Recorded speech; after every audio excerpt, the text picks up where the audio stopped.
500년 전 10월 31일 독일 뷰텐베르그의 성문에 한 큰 대자보가 걸렸습니다. 그 내용은 이러한 것이었습니다. 그 당시에 유럽 전체를 감독하고 인도하고 있던 로마 천주교회의 방향과 원칙에 대한 의문과 잘못된 것을 지적하는 이러한 내용이었습니다. 그 조항이 95개가 적혀 있었습니다. 교회에 대해서 잘못되고 있는 신학과 잘못되고 있는 교회의 가르침에 대한 이 질의서는 그 지역을 맡아서 목회를 하고 있었던 로마 천주교회의 신부인 마르틴 루터 신부가 적어서 붙인 그러한 내용이었습니다. 1517년 10월 31일에 생겨난 일입니다. 그리고 이 작은 일로부터 종교개혁이라고 하는 유럽 전체를 다 흔들어 놓는 거대한 파도가 일어나게 되었습니다. 종교개혁은 교회만 개혁한 게 아닙니다. 사람들의 일반적인 생각, 사고, 원칙을 다 바꾸는 그런 영향을 미쳤습니다. 서구 사회 전체에 어마어마한 영향을 미치게 됩니다. 이것을 종교개혁이라 부르는 이유가 있습니다. 종교혁명이 아니라 종교개혁이라고 부르는 이유가 있습니다. 혁명이라고 하는 것은 기존에 있었던 어떤 기준, 원칙, 어떤 개념을 바닥에서부터, 기초에서부터 다 뒤집어 엎는 것입니다. 개혁은 이미 존재해 왔던 어떤 원칙, 어떤 개념으로부터 변질이 되어서 잘못 해석되고 잘못 가르쳐지고 있는 부분에 대해서 다시 수정하고 보완해서 원래의 정신으로 되돌리는 것을 우리가 보통 개혁이라고 하는 말로 부릅니다. 종교개혁은 그러한 것이었습니다. 새로운 것을 도입해서 이전 것은 다 폐기 처분하고 새로 시작하는 것이 아니라 이전에 하나님께서 우리에게 주셨던 믿음의 원칙에서 벗어난 일들을 수정하고 보완해서 원래의 정신으로 되돌아가고자 하는 노력이었습니다. 이 일이 일어나게 된 배경이 있습니다. 종교개혁 이전 한 300~400년 동안 로마 천주교회는 유럽 전역을 감독하고 다스리는 이런 자리에 올라와 있었습니다. 기독교회가 처음부터 이런 모습을 가진 것은 아닙니다. 그러나 기독교회가 로마 제국의 국교회로 로마 정부가 인정하는 공인 종교로 자리를 잡게 되면서부터 기독교회는 그 숫자에 있어서, 규모에 있어서 엄청난 부흥을 이루게 됩니다. 10세기, 11세기로 넘어가면서 1000년을 넘긴 로마 천주교회는 로마 전역에 있는 모든 로마 제국 모든 부분에 영향력을 미치는 그러한 공동체로 자리 잡았습니다. 정치에 막강한 권력을 행사를 했습니다. 유럽 전체에 있는 모든 왕국의 왕을 로마 교황청에서 임명을 했습니다. 그러니까 교회에 잘못 보이는 사람은 왕이 될 수가 없었습니다. 왕이 된 다음에도 교회와 좋은 관계를 유지해야 하는 이것을 요청받았습니다. 그래서 왕 위에 오른 사람은 자기가 할 수 있는 모든 힘을 동원해서 교회에 편의를 제공하고 교회가 원하는 일들을 뒤에서 도와주는 역할을 했습니다. 교회는 왕에 대해서 계속 칭찬하고 인정하고 이 사람이 하나님께서 세우신 하나님의 종이다 라고 선언해 줌으로써 왕이 하고 싶은 일을 계속 진행할 수 있도록 그 뒤를 또 도와주는 이런 일을 했습니다.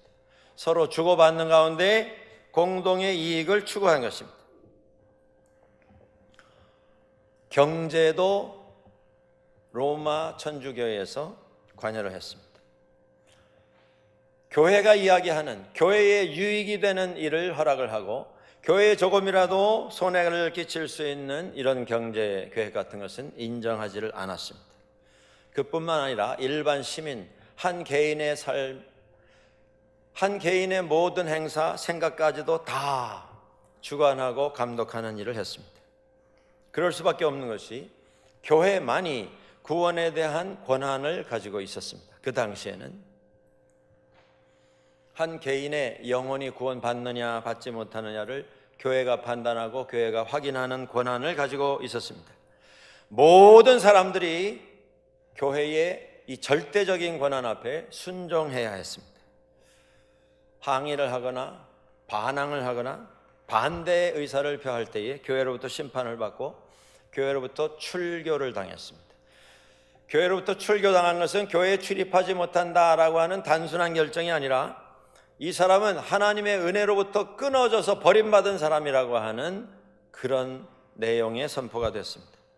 그 사람은 지옥에 떨어진 존재로 세상 사람들에게서도 배척을 받고 버림을 받는 그런 어려움을 감당을 했어야 했습니다. 이 모든 일을 진행함에 있어서 이것이 하나님의 뜻이다 라고 하는 해석을 교회에서는 발표를 합니다. 그런데 그것이 하나님의 뜻인지 아닌지를 가름하는 그 판단, 해석하는 권한이 교회에만 주어졌다라고 가르쳤기 때문에 그 누구도 교회가 말하는 것에 대해서 이의를 제기할 수가 없었습니다. 하나님의 말씀이 그 당시에도 있었고 성경책이 존재했습니다만은 그 성경책은 교회 안에 보관이 되어 있었고 일반인들은 성경책을 가질 수가 없었습니다. 가져도 라틴어로 기록이 되어 있었기 때문에 읽을 수도 없고 뜻을 알 수도 없었습니다. 교회가 성경을 전유물로 가지고 있었습니다. 교회만 성경을 읽을 수 있었고 해석할 수 있는 권한을 가졌습니다. 사람이 죽고 사는 문제를 교회가 권한을 가지고 결정한 것입니다. 교회는 11세기 이후에 지구 역사상 그 어떤 공동체도 가질 수 없었던 부귀, 영화, 무한 권력, 금은보화로 인한 호의호식하는 이런 삶을 즐기고 있었습니다. 그러면서 그 교회 조직의 제일 위에, 제일 꼭대기에 교황이라고 하는 이런 직책을 가진 사람이 앉아 있었습니다. 교황은 베드로로부터 시작이 됩니다. 로마 천주교회는 예수님께서 내가 너 위에 나의 교회를 세우리라. 천국 열쇠를 너에게 맡기겠다. 내가 땅에서 열면 하늘에서도 열릴 것이고 땅에서 닫으면 하늘에서도 닫히게 될 것이다. 베드로가 신앙 고백을 한 그 신앙 고백을 들으시고 예수님께서 너는 이제부터는 이름을 베드로라 해라. 반석이라 해라. 그렇게 말씀하신 다음에 베드로를 축복하시며 해주신 말씀입니다. 그런데 로마 천주교회는 그 말씀이 믿음의 고백 위에 교회가 세워진다 이런 뜻으로 해석을 했을 뿐만 아니라 베드로라고 하는 한 개인 위에 교회가 세워졌고 그 개인에게 천국 열쇠가 주어졌다라고 해석을 했습니다.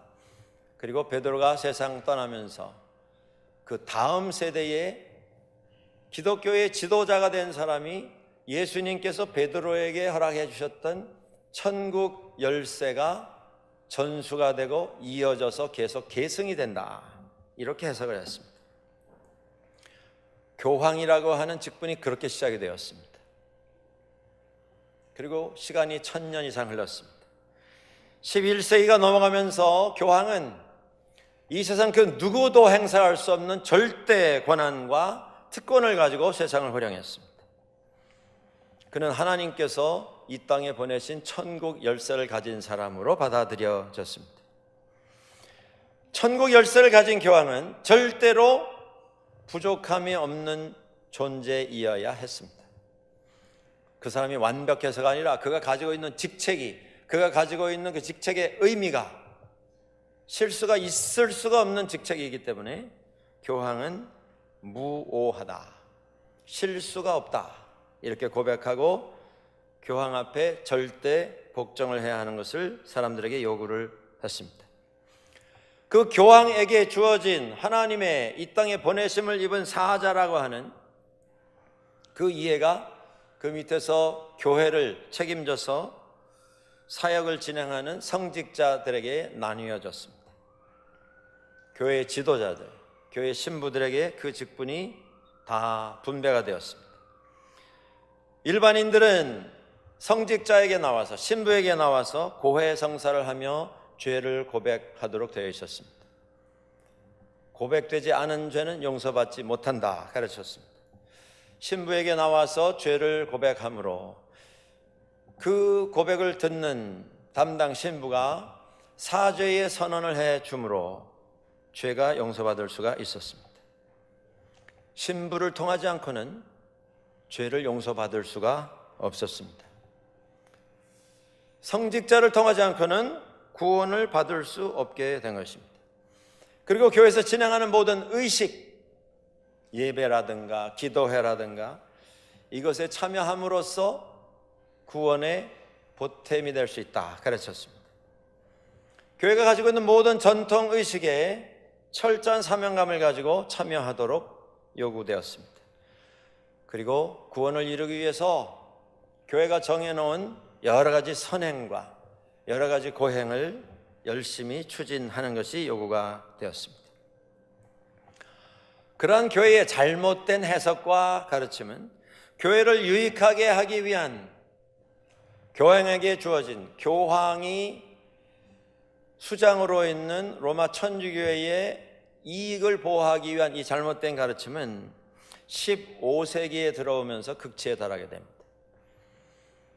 교회가 1400년 넘어가면서 교회가 가진 꿈이 있습니다. 이 세상에서 가장 화려하고 가장 웅장한 교회 건물을 하나 지어야 하겠다. 그래서 시작된 것이 로마 바티칸에 있는 성 베드로 성당 건축입니다. 지금도 이 성 베드로 성당은 지구상에 존재하는 교회 가운데 가장 웅장하고 가장 화려하고 가장 비싼 이런 건물이 되어 있습니다. 그런데 그 건물을 짓기 위해서 많은 자원이 동원이 되었는데 그 로마 천주교회가 그 당시에 가지고 있었던 어느 왕국보다도 많은 금은 보화를 소유하고 있었던 로마 천주교회의 재력으로도 그 공사를 감당할 수가 없었습니다. 궁리를 하다가 만들어낸 방법이 있습니다. 면죄부라고 하는 것을 팔기를 시작한 것입니다. 문자 그대로 죄를 사해해 주는 티켓을 판 것입니다. 헌금을 내고 그 표를 받는 순간 내 구원은 확정이 된 것입니다. 나의 운명이 앞으로 어떻게 될 것인가? 지금 면죄부를 사면 앞으로 내가 어떻게 살든 내 구원은 이미 확정이 됐다라고 선포를 하고 광고를 하고 많은 사람들이 돈을 들고 나와서 면죄부를 구입을 했습니다.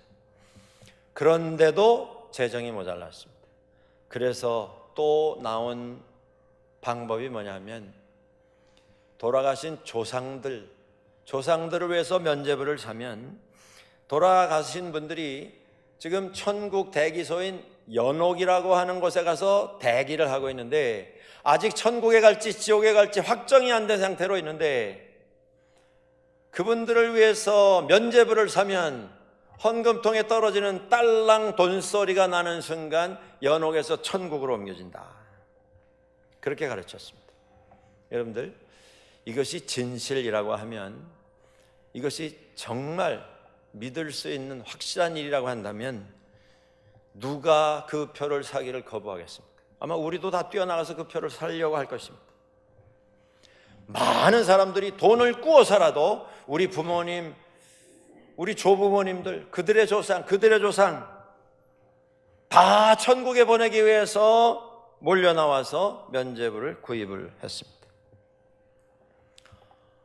이것은 교회와는 정말 상관이 없는 부끄러운 일이었습니다.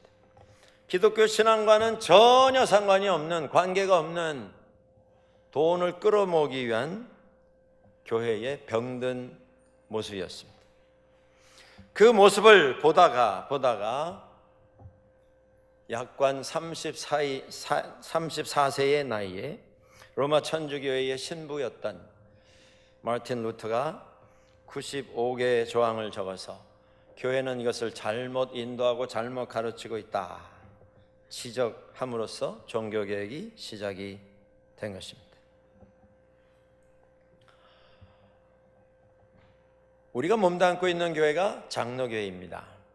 장로교회도 종교개혁 이후에 생긴 개신교회 혹은 개혁교회 가운데 하나입니다. 종교개혁을 Reformation, form이라고 하는 형태라고 하는 단어에 reform했다, 형태를 새롭게 했다라고 하는 이런 단어에서 온 Reformation이라고 하는 말로 부릅니다. 오늘 종교개혁 500주년을 앞두고 있습니다. 저희가 마지막 주일입니다만 그날 교회에 저희들이 다른 스케줄이 있기 때문에 오늘 이 말씀을 우리가 함께 나누게 된 것입니다. 이것은 지나간 500년 전의 사건이 아닙니다. 이것은 이미 일어나고 이제는 역사에 묻혀있는 이런 사건이 아닙니다. 종교개혁이라고 하는 문제는 오늘 살아가는 우리들이 늘 마음에 두어야 할 우리 삶의 원칙을 회복시켜주는 교훈이 됩니다. 예수님 이전 한 600년 전에 이스라엘의 마지막 시기에 하나님 앞에 부름을 받아서 활동했던 하박국이라고 하는 선지자가 있습니다. 그는 나라의 기초가 흔들리고 점점 외세의 침략의 기운이 강해지는 그 시기에 많은 고민을 했습니다. 믿음이 흔들리고 각자 세상을 쫓아 다 세상에 따라서 판단하고 살아가는 사람들이 많아지는 그 모습을 보면서 하나님이 통치하시는 이 유다 백성 가운데에 어떻게 이렇게 부정과 부패와 폭력과 강포와 논쟁과 싸움이 분분할 수가 있습니까? 하나님의 공의는 여전히 살아계신 공의인데 세상이 악인을 삼키는 이 모습 속에 하나님은 왜 잠잠하십니까? 하나님은 왜 아무 일도 이루시지 아니하십니까? 고민하며 울며 부르짖으며 기도했습니다. 그 고민 가운데 그에게 들려온 하나님의 음성이 있었습니다. 그것이 하박국 2장 4절에 나오는 말씀입니다. 그 암담한 상황 속에서도 그러나 의인은 그 믿음으로 말미암아 살리라. 하나님께서 그에게 확인을 시켜주신 것입니다. 오늘 본문 우리 로마서 1장 17절에서 그 말씀이 다시 메아리가 되어서 울려 퍼집니다. 암담한 로마 천주교의 모습 속에서 고민하던 마르틴 루터라고 하는 일꾼에게 하나님의 말씀이 다시 임하셨습니다. 의인은 그 믿음으로 말미암아 살리라. 이것은 500년 전 암담했던 교회의 상황 속에서 외쳐진 메아리와 같은 소리가 아닙니다. 이것은 오늘을 살아가는 우리들에게 주님께서 맡겨주시는 하나님의 말씀입니다. 종교개혁이 왜 중요한가? 종교개혁의 정신을 우리가 왜 기억해야 하는가? 종교개혁은 다른 것이 아닙니다. 종교개혁은 기독교라고 하는 믿음이 단순한 종교성에서 벗어나서 복음으로 돌아가야 한다라고 하는 가르침입니다. 여러분, 우리는 장로교회라고 하는 교회의 틀 안에서 신앙생활을 합니다. 그러나 장로교회라고 하는 그 교단이, 그 틀이, 그 역사가, 그 전통이 우리의 예배의 대상은 아닙니다. 우리는 복음 안에서 복음을 따라가는 사람들입니다. 그렇다고 한다면 복음이라는 것이 무엇이겠습니까? 성경은 복음을 유앙겔리온이라고 하는 단어로 표현을 하고 있습니다. 이것은 헬라 말입니다. 그리스 말입니다. 이 유앙겔리온이라고 하는 복음이라고 하는 단어는 구원의 좋은 소식, good news라고 하는 뜻을 가지고 있습니다. 우리에게 주어진 예수 그리스도의 좋은 소식, 그리스도가 우리에게 복음이고 좋은 소식이다라고 하는 뜻입니다. 예수님이 왜 우리에게 좋은 소식이 되십니까? 예수님께서 우리를 구원해 주시기 때문에 예수 그리스도의 말씀, 복음은 우리에게 굿뉴스, 좋은 소식이 되는 것입니다. 성경은 계속 우리에게 말씀합니다. 인간은 죄의 권세에 잡혀있는 존재다. 그래서 인간은 사망의 종로로 할 수밖에 없게 되어 있었다. 사망이 인생을 다스리고 인간의 왕으로 군림하게 되었다. 그러나 예수 그리스도의 십자가 사건으로 말미암아 죄의 권세가 깨뜨려지고 사망이 무너지고 예수 그리스도께서 부활하심으로 우리 모든 사람의 죄값이 다 치루어졌고 우리는 예수 그리스도 안에서 죄의 사함을 받았다. 승리했다. 오래 진행되던 인간과 죄악의 싸움이 끝났다는 뜻입니다. 오랫동안 진행되어 왔던 인간이 하나님 앞에서 가지고 있었던 그 모든 갈등과 그 모든 고난의 역사가 승리로 끝이 났다고 하는 것입니다. 그래서 이것이 우리에게 복음입니다. 좋은 뉴스입니다. 여러분들 한번 우리가 돌아보시며 판단하시면 좋겠습니다. 우리는 교회라고 하는, 장로교회라고 하는 어떤 조직 그 안에 들어옴으로써 내가 신앙인이 됐다, 그렇게 생각하고 그렇게 생활해 오고 있지는 않은지 모르겠습니다. 우리가 정말 복음에 집중해서 복음을 쫓아가는 삶이 아니고 교회라고 하는 공동체가 우리 신앙의 이유가 되어 있지 않은가 한번 점검해 볼 필요가 있다고 하는 것입니다. 중세 교회의 문제는 교권이었습니다. 교권. 교회가 행사하는 교회의 막강한 권력, 막강한 권세, 교회가 가르치고 주장하는 교회의 의식, 전통, 교회가 요구하는 모든 것을 쫓아가야만 구원을 얻을 수 있다라고 하는 이러한 내용, 이것이 옳지 않다라고 지적을 한 것입니다. 종교개혁을 통해서 믿음의 원칙이 재확인이 됐습니다. 없던 것을 누가 구성해서 만들어낸 게 아닙니다. 원래 우리에게 주어진 말씀을 다시 캐내서 이것이 우리 믿음의 본질이고 기초이고 결론이다 선포하게 된 것입니다. 그 내용이라고 하는 것은 오직 복음으로, 오직 말씀으로 되돌아가야 한다고 하는 것입니다. 믿음의 권위는 다른 것이 아니라 말씀이라고 하는 것입니다. 오직 믿음으로만 구원을 얻을 수 있다고 하는 것입니다. 오직 은혜로. 사람이 노력하고 수고하고 고난을 당하고 선행을 행하고 고행을 자청한다 할지라도 그것으로 구원의 보탬을 할 수 없다, 그것입니다. 은혜로 받는 것입니다, 구원이라고 하는 것은.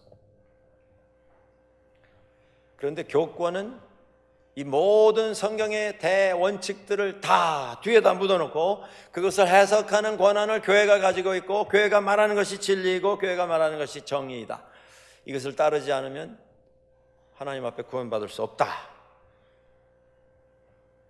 구원을 전용했습니다. 구원을 자신의 것으로 소유, 권한, 특권으로 생각하고 구원을 가로막았습니다. 지금도 그렇습니다. 우리가 21세기에 살아가고 있습니다만은 하나님의 말씀을 가로막는 것이 있다면 우리가 믿음으로만 구원받고 주신 그 구원이 은혜라고 하는 것에 방해가 될 수 있는, 가로막을 수 있는 그 어떤 것이 있다면 그것이 교회의 전통이든 교단의 전통이든 우리가 만들어 놓고 우리가 지키려고 하는 그 어떤 규칙이든 법이든 그것은 또 다른 모습의 교권이 되어버린다고 하는 것입니다. 20세기의 유명한 신학자인 칼 바르트는 이렇게 말합니다. 종교와 복음은 확실히 구분되어야 한다. 종교와 복음은 흙과 백이 다른 것처럼 전혀 별개의 것이다. 원래 종교는 인간의 요구에서부터 시작이 됩니다. 그러나 복음은 하나님의 사랑으로부터 시작이 된 것입니다. 인간은 종교를 만들기를 원했습니다. 그러나 하나님은 종교를 원하셨던 것이 아닙니다. 하나님은 종교가 아니라 하나님의 사랑에 동참하는 삶을 원하셨습니다. 하나님의 의에 참여하는 삶을 위해서 우리를 초청을 하셨습니다. 하나님의 의는 무엇입니까? 하나님의 의는 십자가 위에 나타난 예수 그리스도이십니다. 그는 죄의 용서하시는 구원의 역사를 위해서 당신의 아들 예수 그리스도를 십자가에서 죽으시도록, 죽기까지 순종하시도록 내어주신 분입니다. 그것이 하나님의 의입니다. 다른 이로서는 그렇기 때문에 구원을 받을 수가 없습니다. 오늘 우리들은 복음으로 돌아가야 합니다. 사랑하는 여러분들, 혹 우리의 신앙생활이 종교라고 하는 테두리 속에서 우리들이 스스로 정해놓은 어떤 규칙, 어떤 원칙, 그것을 철저히 준수함으로써 나는 완벽한 신앙생활을 이루고 있다라고 생각한다면 우리는 다시 한번 점검해 볼 필요가 있다고 하는 것입니다. 현대교회는 계속 종교화의 과정을 따라가고 있습니다. 점점 부피가 커지고 숫자가 많아지면서 그것을 질서 있게 유지하기 위해서 만들어 놓은 법과 원칙들이 우리의 신앙생활을 오히려 방해하는 이런 모습들이 점점 많아지고 있습니다. 종교가 아니라 복음으로 되돌아가야 합니다. 20세기의 유명한 제2차 세계대전 말에 독일 정부에 의해서 사형에 처해졌던 본회퍼 목사는 이런 말을 합니다. 그리스도인이 된다고 하는 것은 단순히 금욕적인 수양을 쌓는 것이나 종교적인 어떤 행위에 동참하는 것이 아니다. 그리스도인이 된다고 하는 것은 단순히 예수 그리스도 안에서 사람이 되는 것이다. 예수 그리스도는 사람을 새로운 종교를 만들어 놓고 그 종교로 부르신 것이 아니라 우리를 당신의 삶으로 부르셨다. 종교성, 그게 문제가 아니고 복음으로 돌아가야 한다라고 하는 것입니다. 복음은 종교 사상이 아니기 때문에 그렇습니다. 철학이 아닙니다. 복음은 교회도 아닙니다. 교회에 책임 맡은 목사도 아닙니다. 어떤 제도도 아니고 의식도 아닙니다. 복음은 길이요 진리요 생명이 되신 예수 그리스도, 그분이십니다. 우리는 매 시대마다 내가 예수께로, 근본 예수께서 선포하신 복음으로 돌아가고 있는가, 복음에 충실한 신앙생활을 하고 있는가, 이걸 점검해야 한다라고 하는 말씀입니다. 로마 천주교회는 많은 것을 요구를 했습니다. 의식을 만들고 교회 안에 수천, 수만 개의 기도문을 작성을 해서 어떤 성인의 조각상 앞에 가서 그 기도문을 암송을 하면서 신앙생활을 하도록 만들었습니다. 기도를 하는 것은 문제가 없습니다만은 그 기도문을 몇 번 외웠다고 하는 행위가 곧 신앙생활이라고 착각하는 것, 거기에 문제가 있다고 하는 것입니다.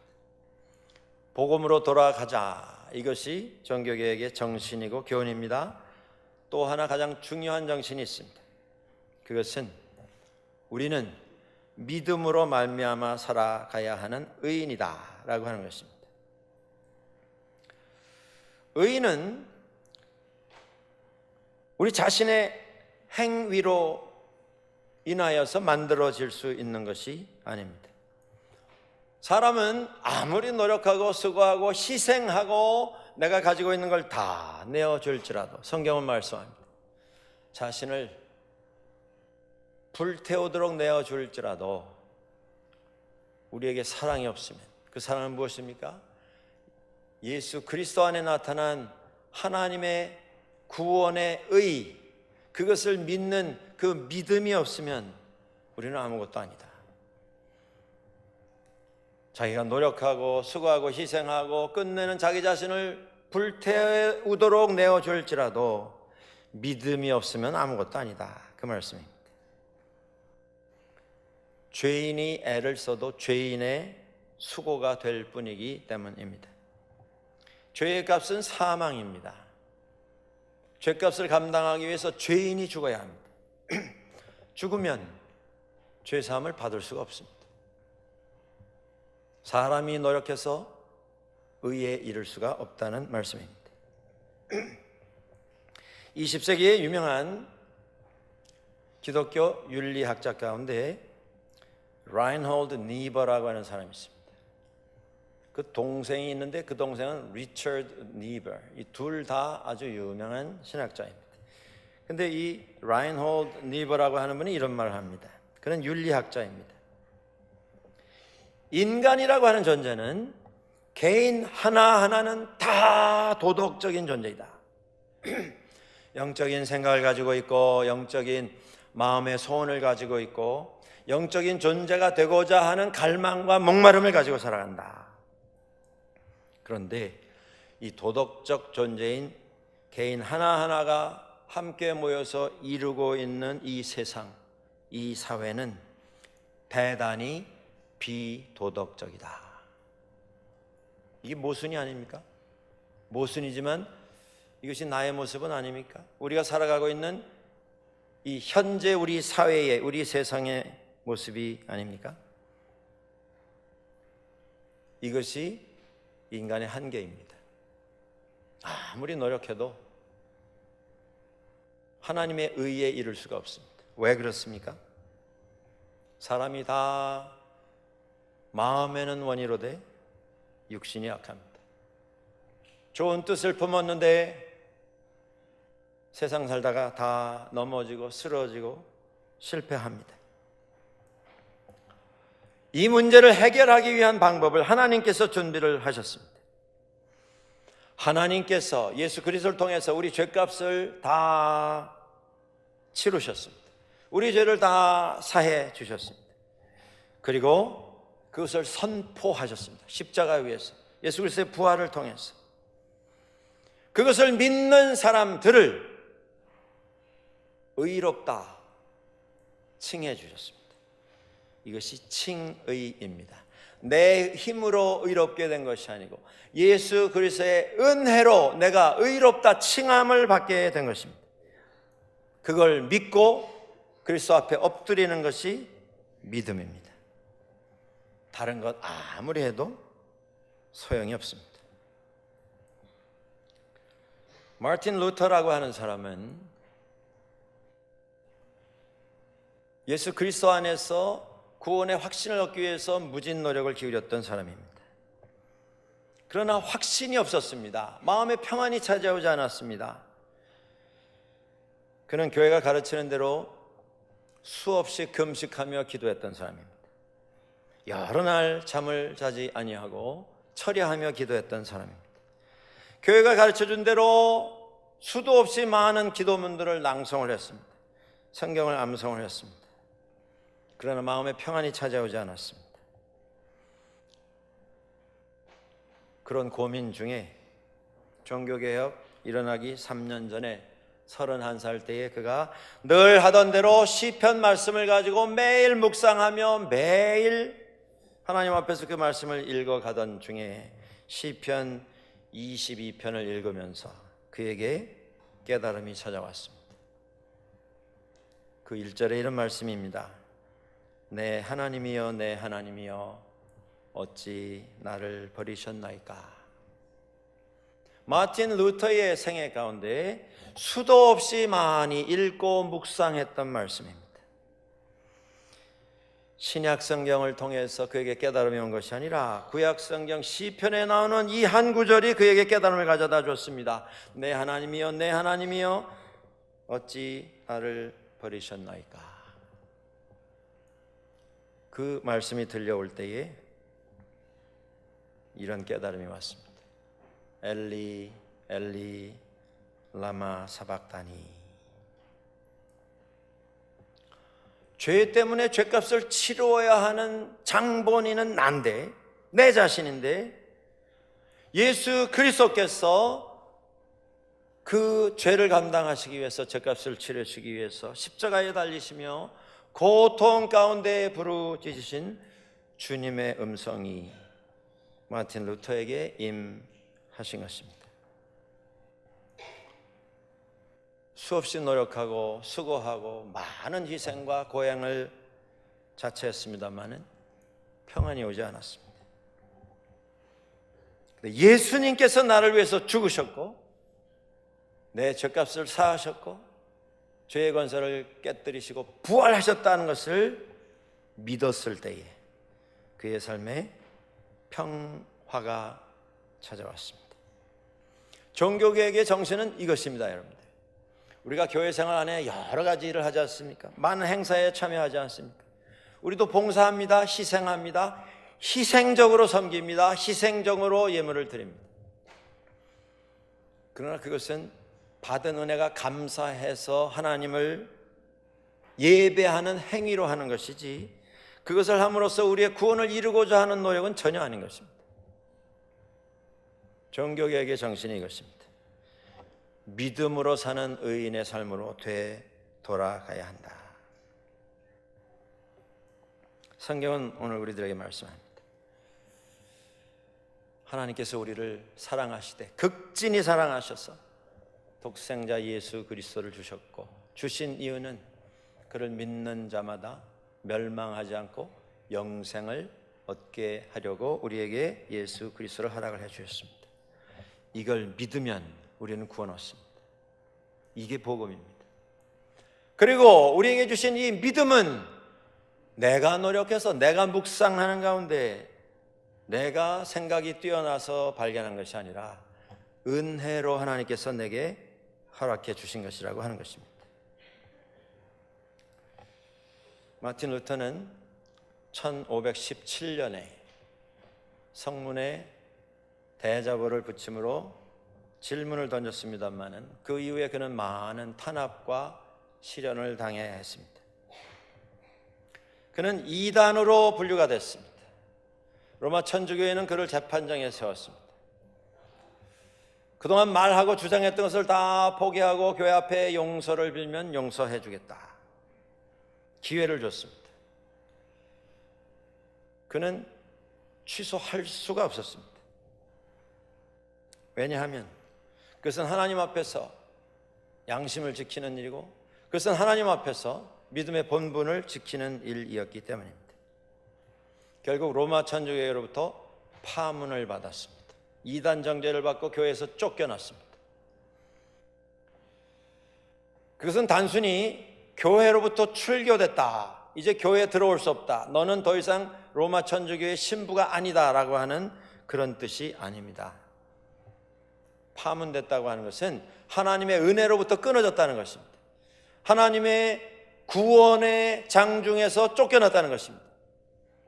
심판받았다는 것입니다. 영벌에 떨어졌다고 하는 것입니다. 그 말은 다시 말해서 이제 지옥불에 던져진 저 마틴 루터라고 하는 저 사람을 쳐서 위해를 가하는 것, 저 사람을 쳐서 칼이든 돌이든 창을 던져서 그를 죽이는 것은 범죄가 되지 않는다라고 하는 뜻이었습니다. 죽여도 좋다, 차마 교회가 죽일 수가 없어서 알아서 원하는 사람이 쳐 죽여도 그 사람은 살인죄가 해당되지 않는다라고 하는 선언이었습니다. 많은 죽음의 위협에 시달려야 했습니다. 4년이 지난 1521년 보름스에서 모인 국회에서 그에게 마지막 변론의 기회를 줬습니다. 같은 내용이 그에게 던져졌습니다. 이제까지 말한 것, 주장한 것 다 사과하고 용서를 빌고 회개하면 우리가 선언되었던 파문, 출교, 면직, 이것에 대해서 다시 고려할 수 있겠다. 마지막 기회였습니다. 그때 마틴 루터는 이렇게 말합니다. 내 양심은 하나님의 말씀에 사로잡혀 있습니다. 나는 아무것도 철회할 수 없고 또 그럴 생각도 없습니다. 왜냐하면 양심에 반하여 행동하는 것은 안전하지 않을 뿐만 아니라 현명한 일이 아니기 때문입니다. 제가 여기 있사오니 하나님이여 나를 도우소서. 아멘. Here I am. God help me. 이날 이후로 그는 범죄자가 되고 사형수가 돼서 계속 도망을 다니고 숨어 다녀야 했습니다. 그러나 그의 믿음 안에서의 용기로 말미암아 세상이 바뀌고 역사가 바뀌는 종교개혁의 역사가 시작이 되었습니다. 종교개혁을 맞이하는 우리들에게 기억해야 할 한 문장이 있습니다. 그것은 교회는 항상 개혁되어야 한다. 매 시대마다